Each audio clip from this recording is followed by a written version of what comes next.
Welcome to the Theological Lens, where our goal is to see the world, our daily walks, and our worship transformed by the truth of Jesus Christ. Our content is saturated with Scripture, overflowing with faith, and rooted in the good news of the cross. Each episode will proclaim the name of the Lord, calling us to submit to His ways and live lives that glorify Him. With hearts full of thankfulness, we'll explore how Jesus shapes everything, our decisions, our worldview, and our worship, always pointing back to the hope and transformation found in Him. Hello, and welcome to the Theological Lens. I'm Dr. Buchanan, and I'm your host, and I'm so glad that you've joined me for this week's episode.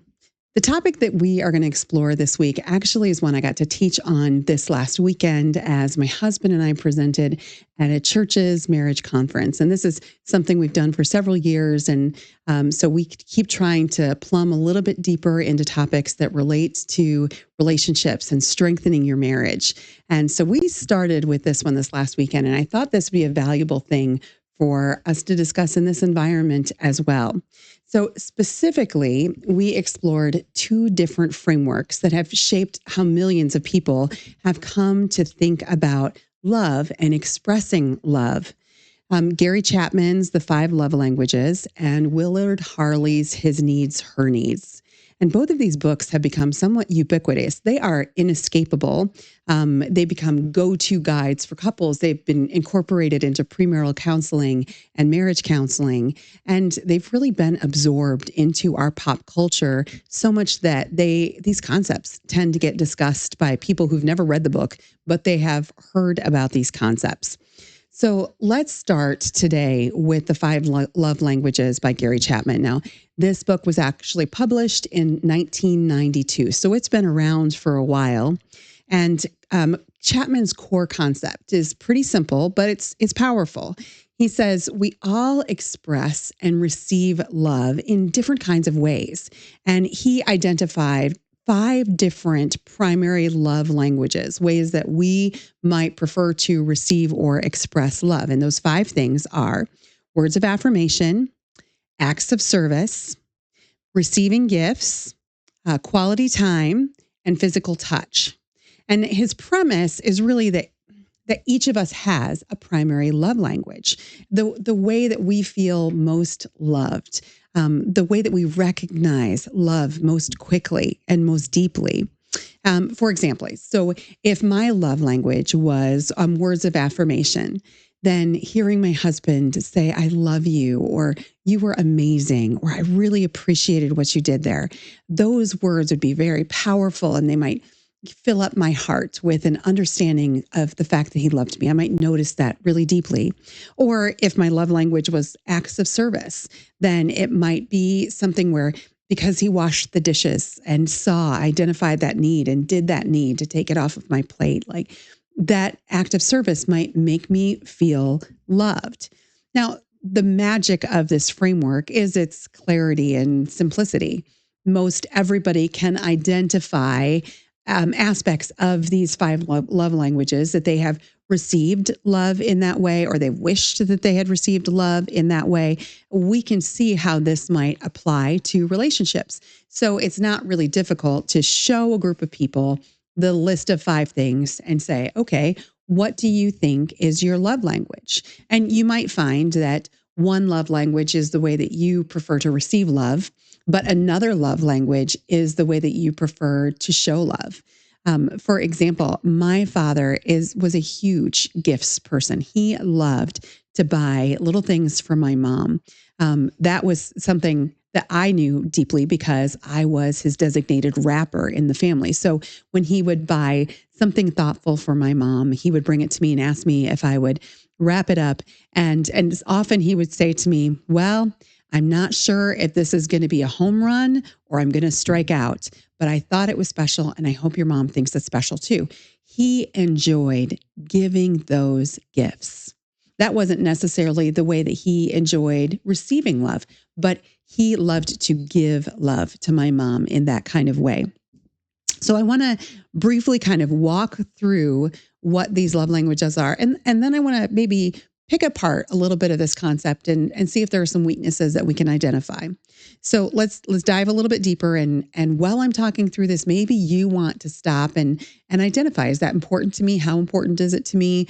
And we'll see what conclusions you come to. So the first one, words of affirmation. Okay, so this could be compliments, encouragement, kind words. These are verbal appreciations, and these could be spoken out loud or they might be written. People who find words of affirmation so important tend to save every single one of those thoughtful cards that people have given to them. They treasure those and they might go back and reread them because those words mean so much. The second one, acts of service, might be something like filling up your car with gas. And I have to say, in that way, I've been so spoiled by my husband, who almost our entire marriage has taken that responsibility on himself. If he knows my car is going to run low on gas, he will switch cars with me to make sure that the car gets filled up, which has been such a blessing. And also, I'm just going to say, has created a little bit of learned helplessness in me because I never remember to check the gas gauge. And I've gotten in trouble a couple of times when I was traveling by myself because I don't even think about gas. It's just something that he's always handled. So it could be something like filling the gas tank, or it could be cooking dinner, helping with chores, those little things that show someone's care and affection. The third one, receiving gifts. Okay, so thoughtful gifts, big or small. Most of the people who would say, well, that's my love language, I love to receive gifts, they're not even considering how much it costs. It's not about the largeness or largesse of the gift. What it is about is the thoughtfulness that somebody was thinking of them when they purchased that gift. And then you have quality time. That would be undivided attention, just you and your spouse, just you and your partner, where you can have deep conversations or you can share rich activities together. And that's that time, that priority is so evident that it makes somebody feel all warm and fuzzy. They know that they are loved and valued. And then the last one, physical touch. It's not necessarily just about sex. This is about hugs and kisses and holding hands and physical closeness that shows up as a way for us to connect and express that appreciation and care. Now, the most humorous illustration that I ever heard about the 5 love languages actually came from a meme that applied them to tacos. So maybe you'll appreciate this as well. It said, acts of service is, I made you tacos. Words of affirmation is, your tacos are delicious. Receiving gifts is, here, I brought you a taco. Quality time is, let's go get tacos together. And physical touch is, let me hold you like a taco. So I got such a kick out of that because it's just one way of applying these 5 things. Now, Chapman's book, if you ever read it, it actually includes some assessments, some quizzes to help you to identify what your primary love language might be. And it's become a staple often in couples counseling. And the idea is that if you can know your partner's love language, then you can fill their love tank. You can keep them knowing that they are loved deeply by giving them love in exactly the way they identify as a preferred way. So when Chapman talks about this love tank, he's really talking about this emotional fulfillment and this connection that we have when we recognize somebody else's love for us. It's the great thing about this model is it's really practical. It's really actionable. Like you can figure out steps right away. And it really can help couples bridge some communication gaps. But let's just pause for a minute for a little bit of a critical lens, because I think there are some things that are worthy of evaluation with this. While there is some popularity that is attached to the 5 love languages, I think there are some weaknesses. I think there are some flaws in this design and in this way of conceptualizing the way that we show and receive love. Now, first of all, the framework is really based on Chapman's observations. There's no empirical sources. There's not rich research backing up this concept that there are only 5, and they are these 5, and they are well represented across multiple populations. And whatever your love language is when you're 16 is going to be the same love language you have at 62. And in fact, I would question whether or not any of that is possible. Some would argue this very much oversimplifies human emotions. And it really does suggest that there are some key constructs that are more rigid and unchangeable. And let me throw this out there. I think it can end up being really self-centered. I prefer to show love this way, or I prefer to have people show me their love this way. So I want the world to kind of bend around my preferences there. And if I want acts of service, by George, you better give me acts of service. Or if I want words of affirmation, deliver those words of affirmation. I don't think that that is really a healthy way to think about our relationships with each other. It turns out that sometimes we need to be open to receiving love in the way it's offered to us, not necessarily just in the way that we might prefer or we might think more ideal. I mean, let me give you an example from my life. When I was in college, I dated this guy who was just amazing, and he was so good with words. In fact, he would write poetry, and the poetry was absolutely beautiful. And I enjoyed those poems. I treasured those poems, kept them, read them over and over and over again. And in fact, several years after we had been married, we were moving from one apartment into our home. And as I was going through our storage area, I came across this envelope that was full of all of these poems. And I turned to my husband and I said, "Man, I wonder whatever happened to that guy." And my husband said, "I won. I don't have to keep writing poetry. You said I do." So he wrote all that poetry to get my attention, but after we were married, he didn't write all the poetry. But you know what? As much as I loved that poetry, what I learned to discover is that he wrote different kinds of poetry, because his poetry was in the way that he filled my gas tank, and his poetry was in the way that he wiped up the dishes. And that is beautiful. And there's no way that is healthy for me to sit back and go, "Yeah, I see all those things that you're doing for me. And I see all of the different ways that you're showing your affection. But if it's not poetry, it doesn't count." That would be ridiculous. That is not a way to have a close-knit relationship. Instead, we have to come to each other. We have to say, "You know what? I love the when you express affection that way. But I can also hear your love when it comes in different kinds of packages. And I will make sure that I appreciate and notice it when it comes that way." Furthermore, I really question whether or not love can be compartmentalized in the way that Chapman's love languages suggest. So let's say hypothetically that my love language was physical touch. And what I really loved is kisses on the back of the neck. That might be true. Holding hands. I love that so much. Snuggling together. And I say, that is what fills my love tank. You know what? I have a sneaking suspicion that if my husband said, "I see that, and I will give you 100% physical touch," and he didn't give words of affirmation, and he didn't give quality time, and he didn't give gifts, and he didn't give acts of service, then I'm not sure how long I would actually have a full love tank. I think it wouldn't take long for me to go, "Yeah, but where's everything else?"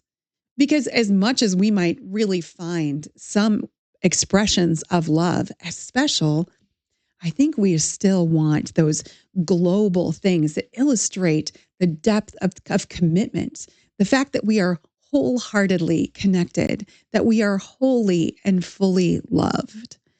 So I appreciate what Chapman has written. I think there's some good conversations to be had about that. It might start some really good, connective, intimate conversations. That's a great thing. But I think there's some weaknesses to putting all our eggs in that basket. So I want to introduce you to one maybe you don't know as well as love languages. And that is, it was written in a book called His Needs, Her Needs by Willard Harley. And he actually identified 10, so twice as many as Chapman. And he identified different needs. That's how he described them. These are needs that husbands and wives might have. And this was first published in 1986. It actually came earlier than the love languages. It just hasn't caught on to the same level, but I still think it has some valuable things to consider. So he identified these 10 needs. The first one is admiration. So somebody who appreciates and gets this probably as closest to words of affirmation. But it's also it's respect that's embedded within this admiration thing. And then he said there's affection. There's like that expression of caring that can come across in a bunch of different ways. Then he said some people have high need for their partner to be physically attractive, that's important in considering what they're looking for, that's a key need that they have. Or he said there are some people who have a high need for intimate conversation, for deep connective conversations, that we would talk about our feelings and our experiences in rich kinds of ways. He said there are some people who have a high need in relationship for domestic support. So they need somebody who's going to help them with the details of living. Then he said there are some people who have a need for family commitment. I need my partner, my spouse, to be all in on what the family needs. That's what I need.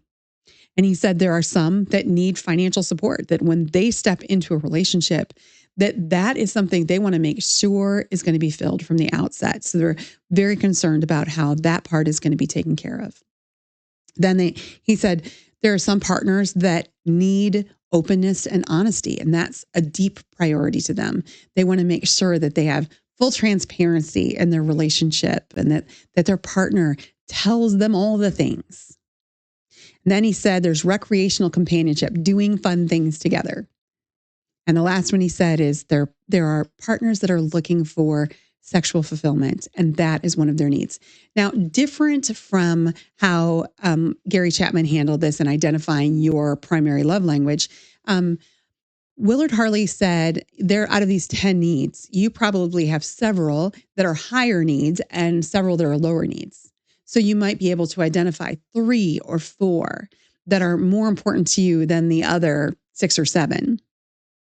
And he said when he looked at this, he felt like there were 5 needs that were more identifiable by men, that they were more likely that males would say, that's an important need to me. And then there were 5 that were more likely to be identified by females as those needs are important or more important to me. And he thought these were 2 very, very different lists. And I'm not sure you'll agree with this or not, but let's discuss. So Harley said the 5 needs that the males feel most strongly are admiration, respect, physical attractiveness in their spouse, domestic support, recreational companionship, and sexual fulfillment. He said those are men's highest needs.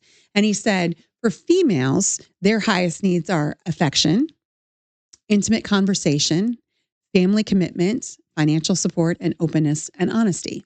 And now, again, just like Gary Chapman's list, this didn't come out of deep, rigorous scientific research. This was based on his observation and his conversations with men and women. And as he went out and presented these, wrote this book, got feedback, what he felt like men and women were reflecting back to him about those truths. And I have to tell you that some of that, I get it. Like, I absolutely do believe that for most men, that admiration, that respect is a deep-seated need. In fact, when I was doing my internship, I was supervised by a man who was a pastor and he was a counselor. And I met with him weekly and we talked through my cases. He was just a wonderful supervisor for my internship. And he told me at one point in one of our discussions, he said, Linnell, what you have to understand is that all men are egotists by nature. And he described this as a feature, not a bug, that this was a beautiful part of God's design because the leadership roles he needed men to assume in protecting and guiding women and children, that they needed to have this confidence. And that confidence is bolstered and supported by knowing that they are respected by those same women and children. So I can understand that. I think that is a need that probably resonates well with men. And I absolutely do believe that for women, affection is so critical. We probably shouldn't be surprised by either of those things, since we get out of Scripture, especially in Ephesians chapter 5, God's instruction to husbands to love their wives, show that affection to their wives. and instructions to wives to respect their husband. It's like God understood that that's what men and women were going to need, and he told us to meet those needs in each other. So I can see that. I can read what Willard Harley has written, and I can say I believe you on that one. Now, some of the other ones, I'm not sure that the gender lines are quite as clear as what he indicates, and I think sometimes he creates an image of men, that's all about sex and attractiveness, and I'm going to tell you, I'm not sure that that's fair. And he creates an image, maybe a caricature of women as concerned about, financial support that I'm not sure that's reflective of all women either. So as much as there may be some trends in these directions, I don't think we can paint with too broad of a brush in regards to these lists. However, I do think it is a valuable conversation for couples to have, to talk through these different variables and to describe to each other how important they are to them. I need to be able to say to my husband, hey, I want to make sure that you understand this is something that I really, really value. And this is something that is just not as important to me. That's just good communication. And it helps him understand my heart and reach to my heart, not as a thou shalt, I need you to do all of these things or else I'm not going to feel loved. Not like that, but as a, let me tell you what is so meaningful to me. Something that helps bring us closer together, not gives us an opportunity to place demands on the other person. That's not going to be helpful in any way, shape, or form. So I would encourage you, maybe sit down, think through this 10 things and rank how important they are to you. And I even, as part of this conference, we asked each couple, each spouse, to identify what their top 4 things were, and then to have a conversation saying, what goes really well in this area? Where are we doing really well in this intimate conversation thing? And where could we do better? What could be some goals that we could set to do better in this area so that they could reach to each other, so they could connect well with each other? Now, Willard Harley believed that in meeting these needs, a couple was going to have a stronger bond. He said that couples were going to know that they were richly, richly loved, and that was going to be what built an emotional intimacy.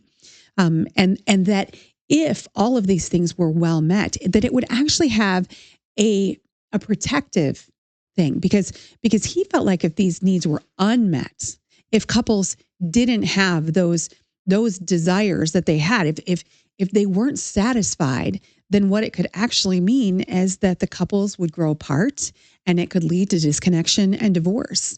And so he felt like it was so important for couples to do this so that they would never get to that place. And here's where I might have some criticism about his model here.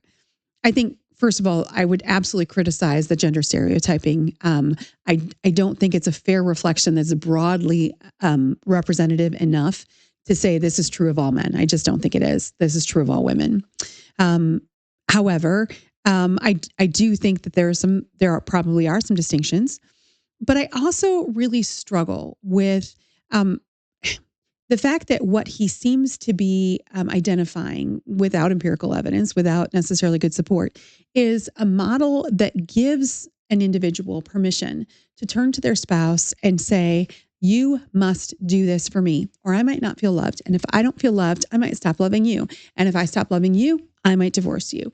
It really, again, just like Chapman's model, can end up being this incredibly selfish, self-centered kind of way of approaching love. And I don't think that's a good way to approach love. In fact, I think that if we get to the place where we are asking our spouses to meet this deficiency in us, that without it, we can't have joy or happiness in our life, then we are missing out on some theological truths that are way too important for us to miss. Now, you have heard me, if you've listened to my other podcasts, you have heard me talk about the fact that I really do believe that God has made each human with a desire deep in our hearts for identity, security, and significance. And as we think about those theological truths, I don't want you to get the idea that it's not good for a spouse to try to meet the desires of their spouse. That's not a bad thing that somebody would want to show that deep love. I think it's when we start demanding and expecting it of our spouse that this becomes weaponized. And that's where this can be so toxic. Many years ago, I ended up discovering that my husband had a way of thinking about me that actually was adorable when I discovered it. It turns out my husband he played a lot of different video games in his life, enjoyed them. And one of the video games he was very familiar with was a game called The Sims.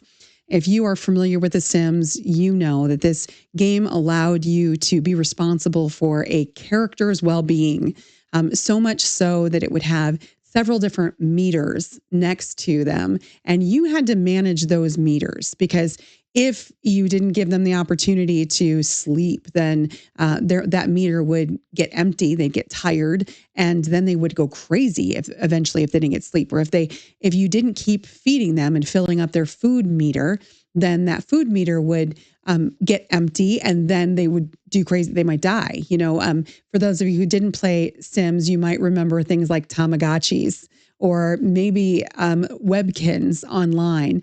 These games that allow us to nurture and take care of the needs of people were popular in a bunch of different kinds of ways. But I discovered that my husband actually thought of me in some ways like a sim. And I say that not that he thought of me as a video game, but as he looked at me, he thought about the meters that were next to me. We'll put an illustration up on the screen. And there were some things that he knew were valuable to me. He knew were things that I appreciated so much. And he wanted to make sure that those meters didn't get too empty, because who knows, if they got too empty, I might go a little crazy. So he would look at me and he would think, you know what, where is her communication meter? Where is that bar? Is it full? Is it empty? Should we throw some more words in there, build in some more connection to keep that bar full and well connected? And there's a bunch of other meters I probably have too. Sex would probably be a meter, and back rubs would definitely be a meter. But he also saw that I had a chocolate meter. And those of you who have known me for a long time know that, man, do I love Symphony bars. Best chocolate ever. And he would think, how long has it been since I've gotten her chocolate? And he would bring me home chocolate. I always thought that was so thoughtful of him to be in the store and think, I wonder when the last time Linnell had chocolate, I should bring her some chocolate. I also found that it was something that he recognized its value for me emotionally, not just, something nice. One day he brought home 5 king-size Symphony bars. And I went, how bad have I been that you thought I needed 5 king-size Symphony bars? But he knew that there were times that those things meant a lot to me and they were really valuable.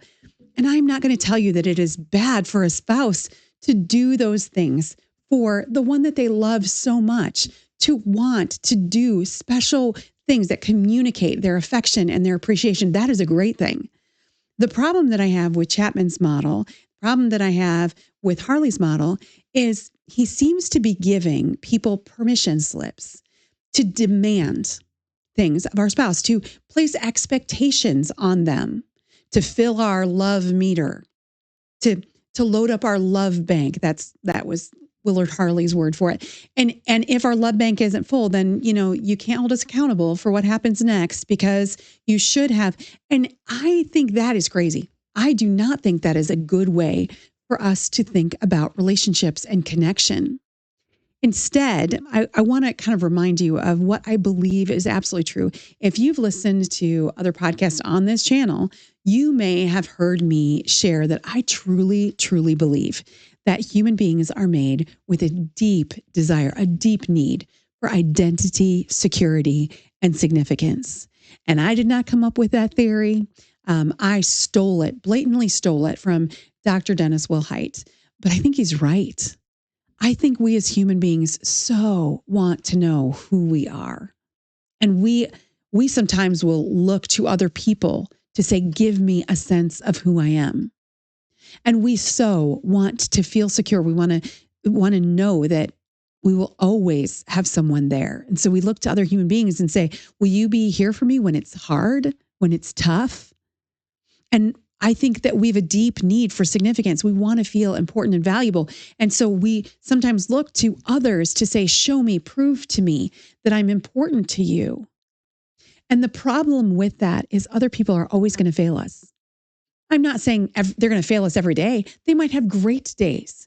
My husband has so many great days when he does such an amazing job of making me feel loved, making me feel secure, making me know who I am. But I can't place a demand on him that if he doesn't meet that need, then I won't know who I am and that I'm loved and that I'm secure. Because the true answer to the needs that I think God put in us on purpose is that he is the one who fills those needs perfectly. He is the one who meets that need in such a way that it reaches to our souls and it holds our hearts. Human beings just can't do that. I mean, it's not that they can't throw some power into that identity thing. I know that I am your wife. Ooh, what an identity. When I first got married, I couldn't just stop like reveling in the word husband and wife. What a joyful thing to say. That was such a great identity. That it's not that you should never feel that. It's that you cannot demand of anyone, no matter how much they love you, to make you feel that every day, all the time. Instead, we have to allow the Lord to give us our sense of identity. We have to allow our God to remind us how secure we are in him. We have to know that our importance, our significance comes from the fact that he uses us. And when we have that set right before the Lord, you know what happens? We stop placing the same kind of demands on our spouses. It takes a lot of pressure off of those relationships because I'm not going to fall apart if James doesn't jump through all of the hoops in all the perfect ways and show me love in exactly the way I want to be shown love and meet that one of Harley's needs in a perfect kind of way. Whether or not he does that, I should know who I am because of Christ. And I should know that I'm secure because of Christ. And I should know that I'm significant because God loves me and sent his son to die for me. Those things should hold my heart fast no matter how well my spouse is doing in any given day. So I do believe that talking about love languages, talking about desires and talking about needs is a good thing. I think it's great for couples to communicate those kinds of things. What I think is so dangerous is when we turn those desires into expectations and demands. And I think, unfortunately, when we do that, there is a cost. And part of that cost is to our connection and our intimacy. And if we want to do our best to reach the other person and meet their heart needs, that's a good thing. But we cannot turn this into a demand or an expectation. That is going to sabotage everything that could be great within our relationship. So I would encourage you, this is a good thing for you to discuss with your spouse, with your significant other. These are good conversations. I'm not saying they're not, but I don't want you to get so stuck in this is the only way to think about this topic that you end up sabotaging what could be wonderful. You end up finding deficiencies where there don't have to be deficiencies. You end up ignoring a myriad of ways that your significant other may be working so hard to express their love to you just because you wanted to hear it a different way. I think that's what is so dangerous. So I hope this was a helpful discussion. I would love to continue it down below. I'd love to hear your thoughts on love languages and Harley's list of needs. I would love to hear your feedback on this, and maybe you can tell me whether or not you fit into the stereotypical female lists or male lists or what you have learned within this. Let's continue the conversation below. That'll be encouraging to me too. So thanks for being with me today, and I hope you will join us next time on The Theological Lens. Grace and peace to you. If you enjoyed what you just heard, we invite you to like the episode and, if possible, leave a positive review. If you know someone who could benefit from this content, please share it on your social media. We also ask that you subscribe and follow so that you don't miss any of our upcoming episodes. We are so glad that you chose to be with us today. We hope that you will join us again next week on The Theological Lens.